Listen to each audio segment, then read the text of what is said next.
What's up for June? Saturn at its best, plus good views of Mars, Jupiter, and Jupiter's moons continue from dusk to dawn. Hello and welcome. I'm Jane Houston Jones at NASA's Jet Propulsion Laboratory in Pasadena, California. You don't have to stay up late to see Jupiter, Mars, and Saturn this month because they're all visible soon after sunset. Jupiter is the brightest of the three, visible in the western sky all evening. The 4 Galilean moons are easily visible in binoculars or telescopes. If you think you're seeing 5 moons on June 10th, you're not. One of them is a distant star in the constellation Leo.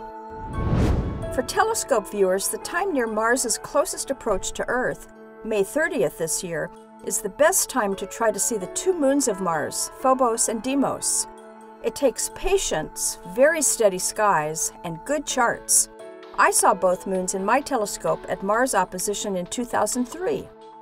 Mars is still large and bright in early June, but it fades as speedy Earth, in its shorter orbit around the Sun, passes it.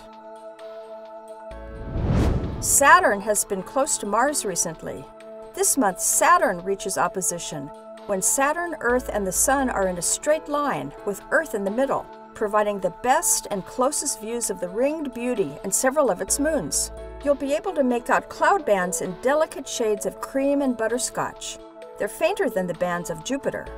Through a telescope, you'll see Saturn's rings tilted about as wide as they get, 26 degrees. You'll also have a ringside view of the Cassini division, discovered by Giovanni Domenico Cassini, the namesake of NASA's Cassini spacecraft, orbiting Saturn since 2004 and continuing through September 2017. When you look at Saturn through a telescope, you can't help but see several of its 4 brightest moons, and maybe more.